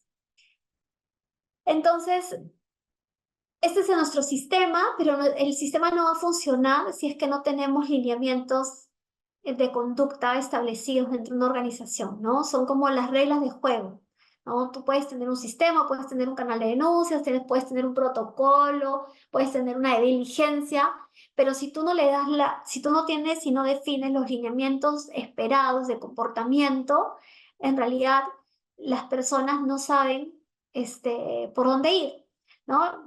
Lo que yo decía al inicio, ¿no? Al final, ese es un tema de voluntades. Entonces, como las personas son libres de pensamiento y de voluntades, la organización tiene la obligación de guiarlas en este camino. Entonces, define lineamientos. Entonces, dentro de nosotros como tal hemos definido algunos lineamientos generales, como es nuestro manual de modelo de prevención, nuestro código de ética, tenemos nuestra política y también nuestras reglas anticorrupción, y como toda organización tenemos nuestro reglamento interno de trabajo. Tenemos 16 lineamientos de ética y conducta que hemos establecido y que esperamos que cada uno de nuestros colaboradores y nuestras partes interesadas lo cumplan, desde la cero tolerancia a la corrupción hasta nuestra prohibición del uso de drogas y alcohol.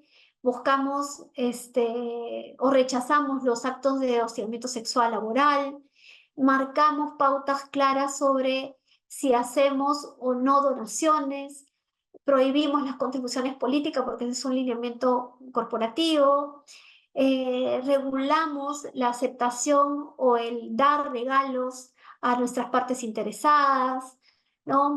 Tenemos lineamientos relacionados al manejo de la información confidencial, al tipo de relaciones que buscamos con nuestras partes interesadas, ¿no? La gestión de intereses, el conflicto de intereses, entre varias, que son las que he nombrado acá.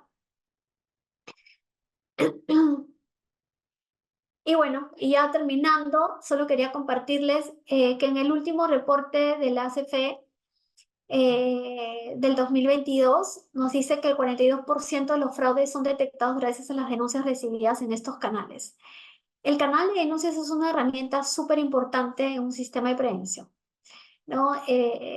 Porque podemos tener controles, algunos automatizados, semiautomatizados, algunos manuales, políticas y procedimientos, pero el mejor control es el colaborador que está sentado ahí trabajando, haciendo las cosas bien y concientizado en qué es lo que espera la organización de él y de sus demás compañeros. Él es el primero el que se da cuenta si hay algo que está pasando mal dentro de la organización o dentro de sus procesos.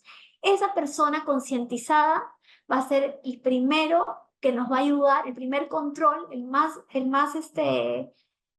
importante, porque es el que va a agarrar y va a darse cuenta de que hay algo que está sucediendo mal y va a utilizar el canal y nos va a alertar a nosotros de alguna situación indebida que esté ocurriendo dentro de la organización.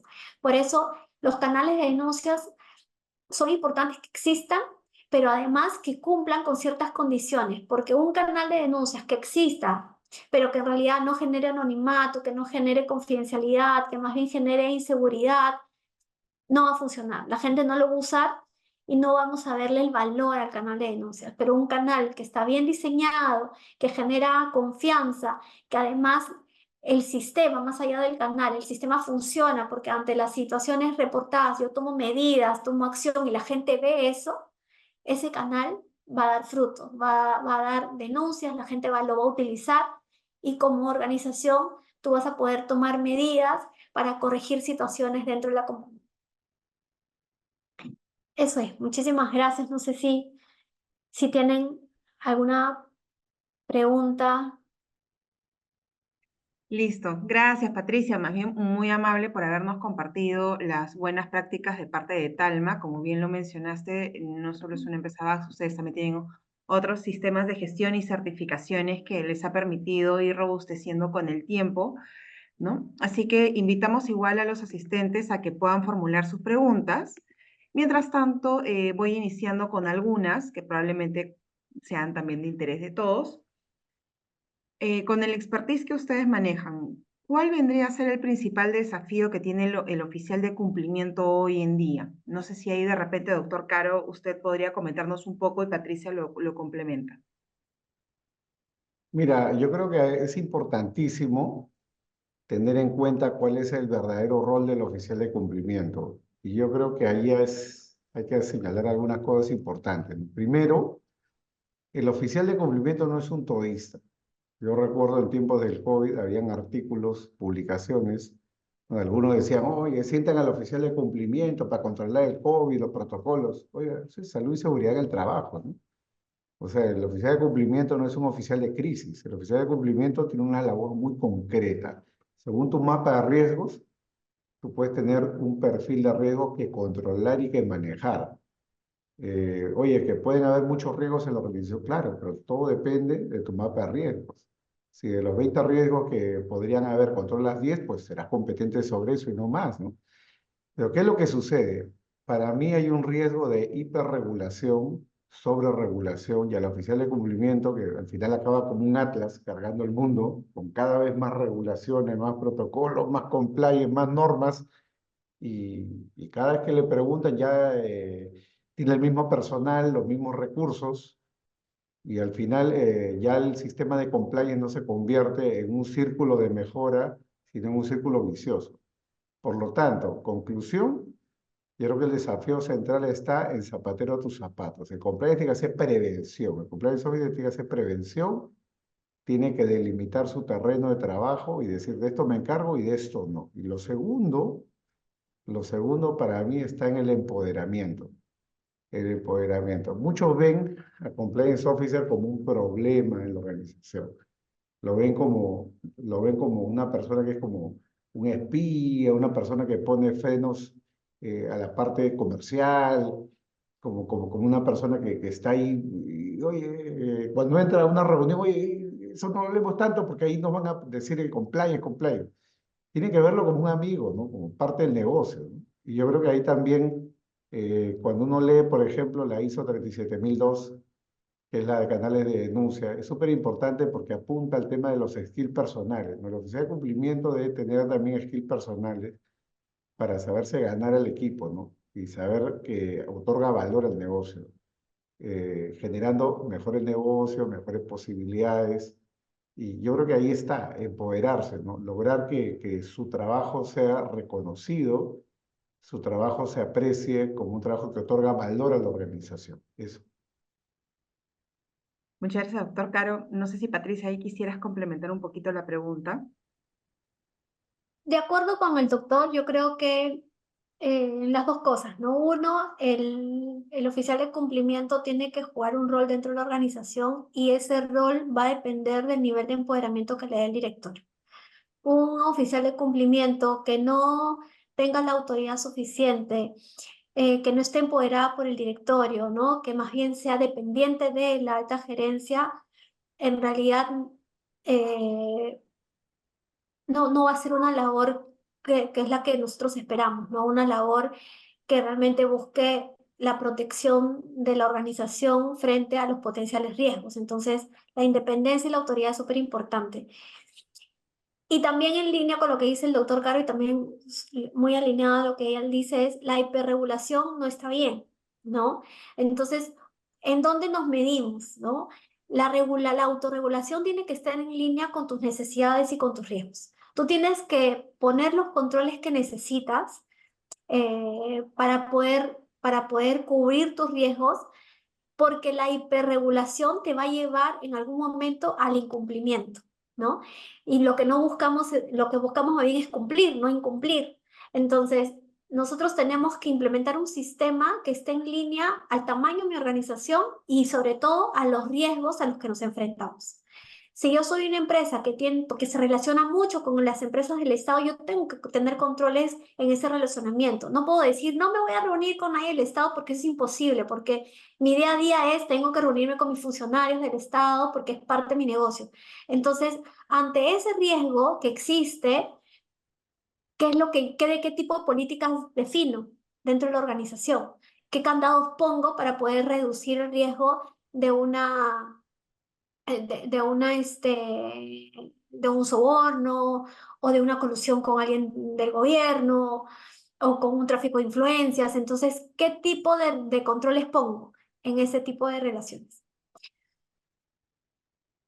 Y hablando acerca del tema, bueno, de cumplimiento normativo, hay otra pregunta que la tengo aquí, que es ¿cómo perciben que el cumplimiento normativo mejore la relación con los clientes y proveedores y de hecho esto la competitividad de la empresa? ¿Cómo perciben este aspecto? Porque de todas maneras es un beneficio para la organización establecer estos estándares. No sé si ahí lo podrían complementar Patricia o el doctor Caro. Dama primero. Este,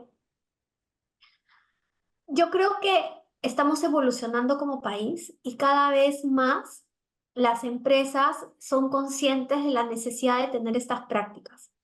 Yo creo que el cumplimiento normativo es una ayuda, te lo cuento por experiencia. Nosotros somos una empresa grande que desde hace unos años atrás estamos ayudando a nuestros pequeños proveedores a sumarse a este cambio a este cambio cultural en el que ellos sientan que es importante implementar sistemas de compliance dentro de su organización.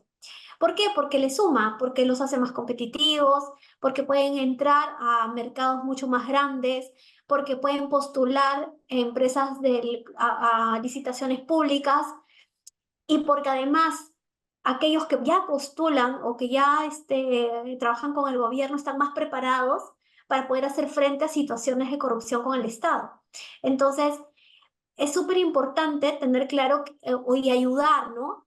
En nuestro caso, hemos sido muy conscientes de que para nosotros, en nuestra labor como empresa grande, es súper vital ayudar a aquellos proveedores pequeños a que tomen conciencia de que el tema de compliance no es un problema, ¿no?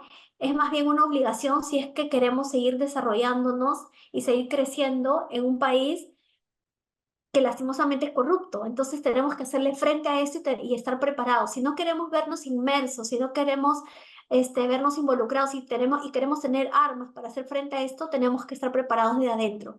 Y una labor del sector empresarial y de las empresas grandes es quizás aquellas que ya tenemos un sistema de compliance, porque en realidad los sistemas de compliance existen en la mayoría de los casos en las empresas grandes, ¿no? Las que de alguna manera o están obligadas porque están reguladas o porque cotizan en la bolsa o porque decidieron, ¿no? Tener un sistema de compliance por propia voluntad.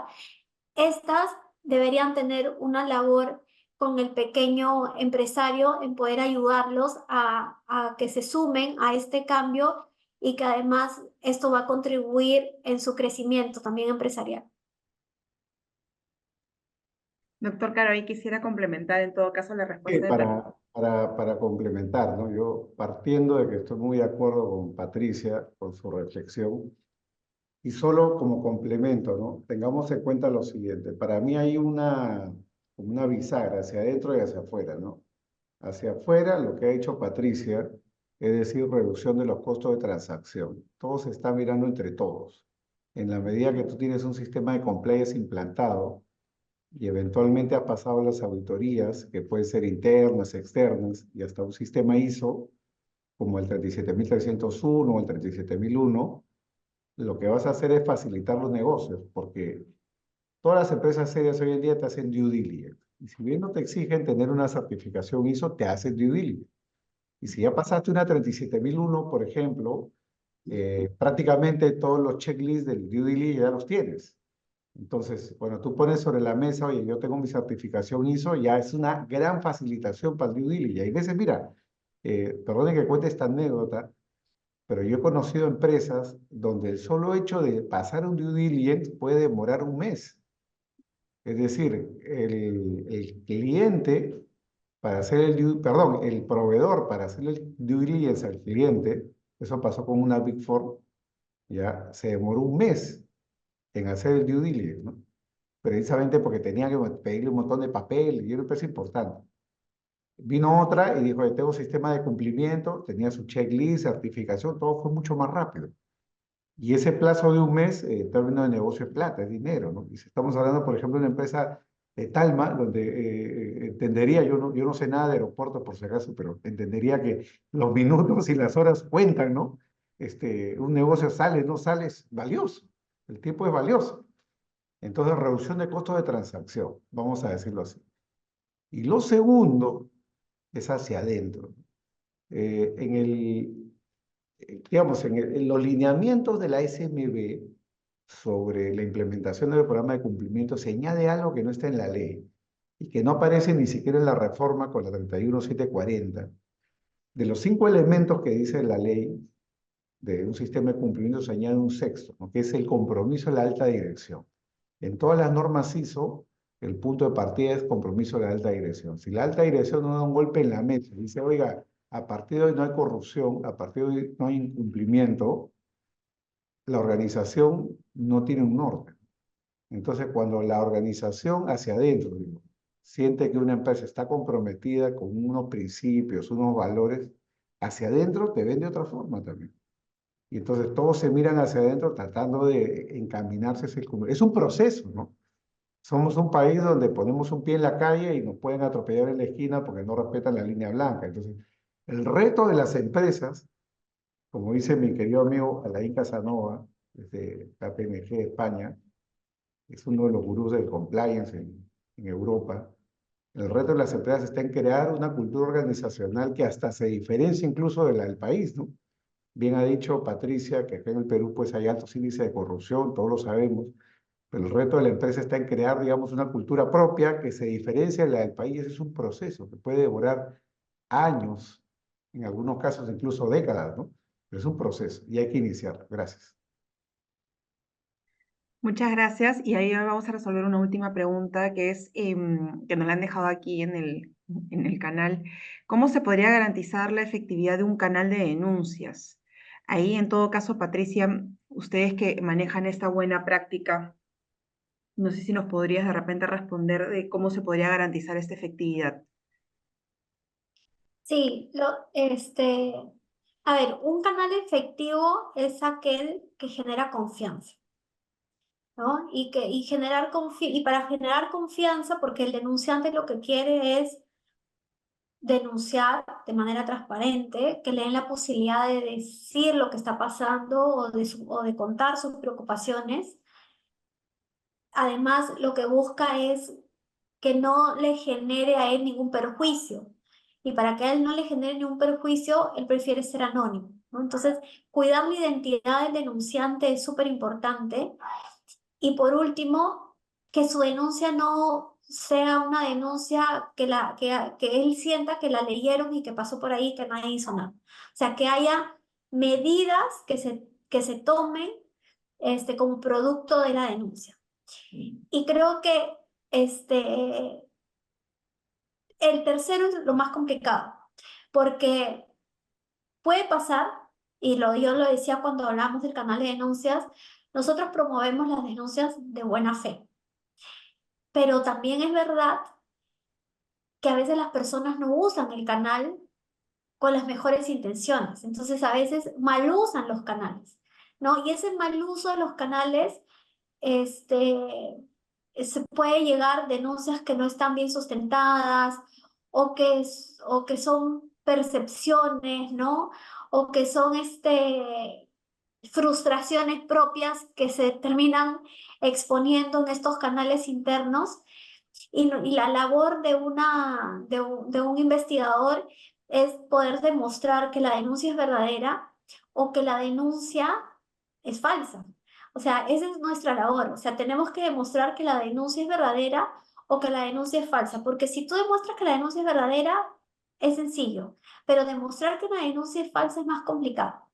Porque tú podrías no tener evidencias y decir, bueno, no tengo evidencias, pero no sé si era verdadero o falsa, solo no tengo evidencias. Demostrar que una denuncia es verdadera, la vas a poder demostrar porque vas a encontrar la evidencia. ¿Cómo demuestras que es falsa? ¿Cómo demuestras que te están mintiendo? Eso es lo complejo. Entonces, nuestra labor es poder darle seguridad al denunciante de que las denuncias que lleguen son bien investigadas, que no vamos a aceptar denuncias de mala fe. ¿Por qué lo comento? Porque uno de los miedos del canal es que la gente sienta, y cuando hicimos algunas encuestas dentro de la compañía era, me da miedo que me inventen cosas, que porque le caigo mal a tal persona, un día me denuncian en el canal. Porque claro, hay que ser conscientes que a veces vivimos en una población en la que quizás nos falta la educación de saber utilizar estos canales, ¿no? Entonces mañana cualquier persona podría denunciar a Patricia Espinosa porque no le cayó, porque dijo tal cosa, o porque hizo tal cosa, sin fundamentos. Entonces el miedo de las personas es el que no lo escuchen, el que sean identificables y el que utilicen el canal en su contra sin evidencias y sin justificaciones. Entonces, lo que nosotros ofrecemos y uno de los desafíos es poder darles seguridad, confidencialidad y también poder darles la seguridad a todos de que todas las denuncias que llegan al canal son investigadas y que son investigadas y que las decisiones que nosotros tomamos son en función a hechos factuales, no a cosas subjetivas, sin una investigación profunda del caso, ¿no? Entonces, dentro de esa investigación es poder demostrar que realmente los casos que han sido denunciados tienen los sustentos necesarios como producto de la investigación, que carecen de legalidad, y los que no, lastimosamente, son desestimados o quedan en stand-by hasta que podamos conseguir mayor información. Gracias, Patricia. No sé si ahí quiere cerrar de repente la idea, doctor Caro, con algún comentario. Mira, en la norma ISO 37002, que es sobre la de canales de denuncia, hay algunos referentes súper importantes, ¿no? Y hay la etapa 1 que tiene mucha relación con lo que ha dicho Patricia, es decir, hay una etapa 1 de tratamiento de la información que es como en las clínicas, ¿no? El llamado triaje. Cuando llegas a la clínica, primero te toman la temperatura, te toman la presión para saber cómo llegas, y es ahí donde se descarta mucha información, ¿no? Venganza, temas laborales, temas de otra naturaleza que no tienen relevancia con el cumplimiento normativo, ¿no? Y en esa etapa, dependiendo del tipo de organización, pero si hacemos digamos, una estadística paraguas, en esa etapa se descarta en verdad más del 50% de los casos, ¿no? En algunas organizaciones incluso hasta el 80%, porque son informaciones de otra naturaleza donde las personas se escudan incluso en el anonimato, ¿no? Ya dependiendo de cuán bueno sea tu canal puede ser muy amigable. Hay canales anónimos que te permiten chatear anónimamente hasta que tú quieras activar tu nombre o no. Hay canales que te permiten mandar evidencias o no, fotos, chats, documentos. Ya depende mucho del tipo de canal que tú puedas utilizar, pero eso se puede utilizar bastante, ¿no?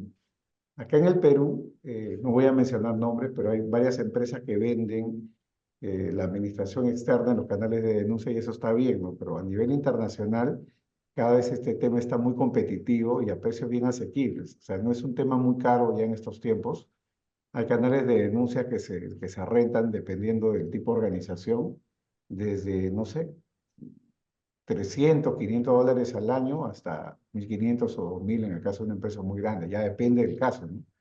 Ya depende también de la organización poder administrarlo ya en los términos de la mencionada ISO 37002. Listo, doctor Caro. Entonces, hemos ya llegado al cierre de este webinar. Queremos hacer extensivo a nombre del director ejecutivo del capítulo, el señor César Venegas, un agradecimiento muy especial al panel que nos acompaña el día de hoy.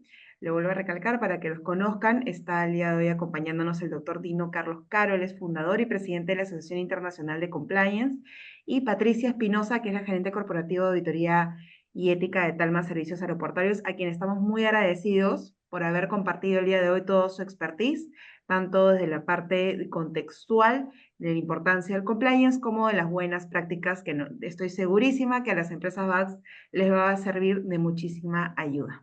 ¿Sí? Muchísimas gracias a todos y a cada uno de los que se conectaron. Nos esperamos en este caso en un siguiente webinar y en un próximo evento también presencial para que podamos intercambiar un poquito más de sinergias entre todos. Muchísimas gracias a los dos. Un gusto haberlos. Gracias. Hasta luego. Chao, chao. Gracias. Gracias. Chao, chao. Gracias a todos. Hasta luego.